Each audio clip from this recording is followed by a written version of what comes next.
The tension was palpable. The air was thick with anticipation, as if the entire nation was holding its breath. Vice President Kamala Harris, a woman known for her composure and resilience, stepped into the lion's den with a sense of purpose.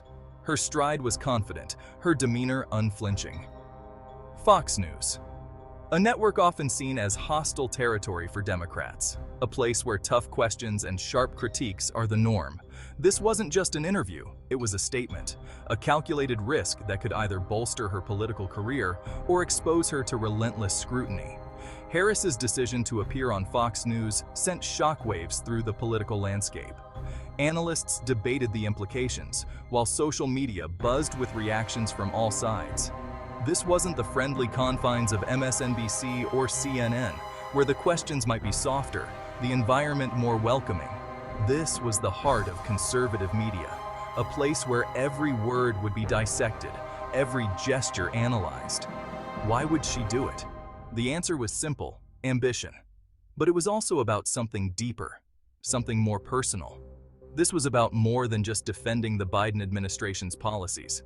It was about showcasing her own vision, her own leadership. This was about Kamala Harris, the individual, a leader with her own ideas, her own plans for the future. She was introducing herself to America on her own terms, not just as the vice president, but as a formidable political force. No longer just the vice president, she was stepping into a larger role, one that demanded attention and respect. She was a force to be reckoned with, a leader who was ready to take on any challenge, no matter how daunting. The stage was set for a dramatic showdown. The lights were bright, the cameras rolling, capturing every moment of this high-stakes encounter.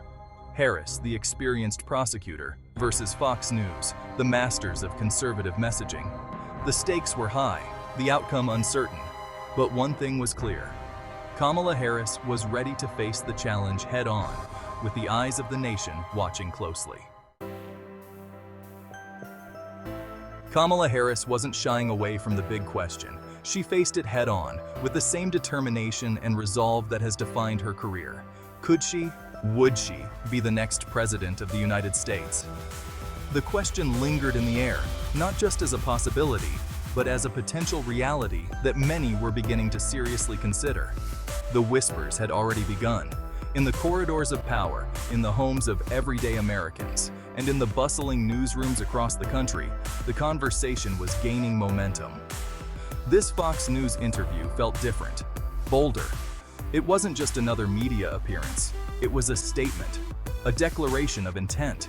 Harris was no longer just the vice president. She was a contender. She spoke of a new vision for America, a vision that was inclusive, forward-thinking, and rooted in the principles of justice and equality. One that transcended the tired old labels of Democrat and Republican. She emphasized the need for a united front, a coalition of diverse voices coming together to solve the nation's most pressing issues. This was about unity, about healing the divides that had plagued the nation for far too long. Harris spoke of bridging gaps, of finding common ground, and of moving forward together as one nation. But make no mistake, this was not simply an echo of the Biden administration. Harris was clear in her intent to carve out her own path, to establish her own identity and leadership style. Harris was carving out her own space, her own identity. She was not content to merely follow in the footsteps of her predecessors. She was determined to blaze her own trail. She spoke with a passion and a fire that had been missing from the political discourse for far too long. Her words resonated with a sense of urgency and a call to action that was impossible to ignore. This was a Kamala Harris ready to lead, ready to fight, ready to win. She was not just asking for support, she was demanding it, with the confidence and conviction of someone who knows that the future is hers to shape. Kamala Harris wasn't afraid to face the hard truths. America was hurting. The economy, the pandemic, the endless political bickering, it had taken a toll. People were tired. They wanted change. She listened intently as Brett Baier presented poll numbers that painted a grim picture of the national mood. But Harris didn't flinch. She didn't offer empty platitudes or make excuses. Instead, she offered empathy. She acknowledged the pain. She understood the frustration. This wasn't about scoring political points. This was about connecting with the American people on a human level. This was a leader who understood the challenges ahead, a leader who was ready to listen. The ghost of Donald Trump loomed large over the interview. His name, his legacy, his divisive rhetoric, it was impossible to ignore. And Kamala Harris wasn't about to let it slide. She called out Trump's dangerous language, his attacks on the media, his attempts to undermine democracy itself. Her words were sharp, precise, unflinching. This was not a time for civility, she argued. This was a time to stand up and defend the very soul of America, to call out hate and bigotry wherever it existed. The message was clear. Trumpism had no place in the future of America. Section 5. Transgender rights take center stage, Harris challenges. Trump's hypocrisy.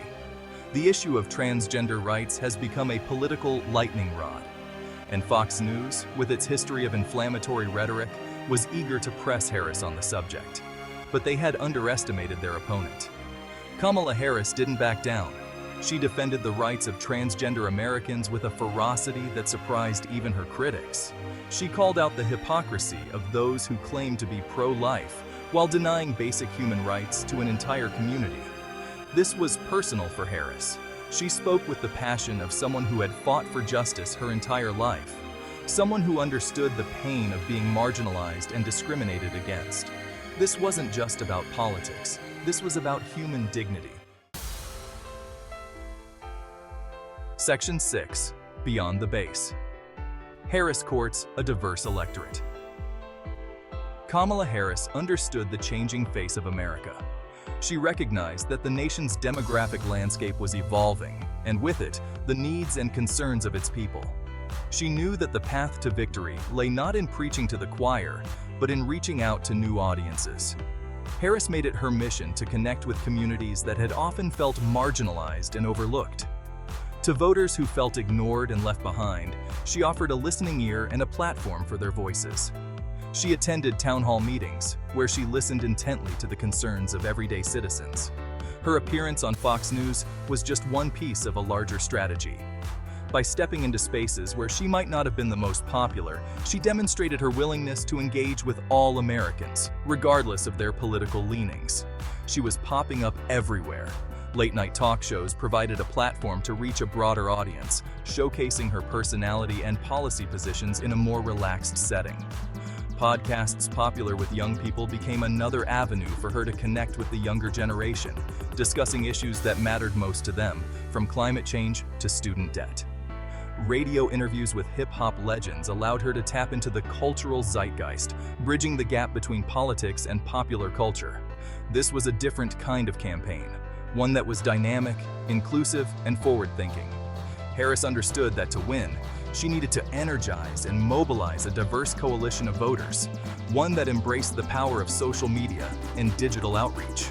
She utilized platforms like Twitter, Instagram, and TikTok to engage with voters directly, sharing her message in real time and responding to their concerns. One that understood the importance of connecting with voters on their own terms. Whether it was through a tweet, a live stream, or a face-to-face conversation, Harris made sure her campaign was accessible and relatable. The message was clear. Kamala Harris was listening. She was paying attention. She was not just hearing the words of the voters, but truly understanding their struggles and aspirations. And she was ready to fight for every single vote. Her passion and commitment were evident in every speech, every handshake, and every interaction. Kamala Harris was not just running a campaign, she was building a movement.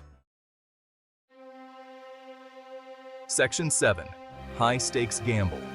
Analyzing the risks and rewards. Kamala Harris's decision to appear on Fox News was a gamble, a high-stakes game of political poker. The risks were obvious. She was stepping into hostile territory, a place where her words would be twisted and her motives questioned. But the potential rewards were too great to ignore. This was a chance to reach millions of Americans who lived in a Fox News bubble, people who had never heard her message unfiltered. It was a risky move. Some would say reckless, but Kamala Harris has never been one to shy away from a challenge. Section 8, 2024 and beyond. The potential impact. The political world watched with bated breath. What would this interview mean for Kamala Harris's future? Would it help or hurt her chances in 2024? It was too early to say for sure. But one thing was certain. Kamala Harris had made a statement. She had shown that she was not afraid to step outside her comfort zone, to engage with those who disagreed with her. This was a leader willing to take risks, a leader who understood the power of communication, a leader who just might be able to unite a divided nation.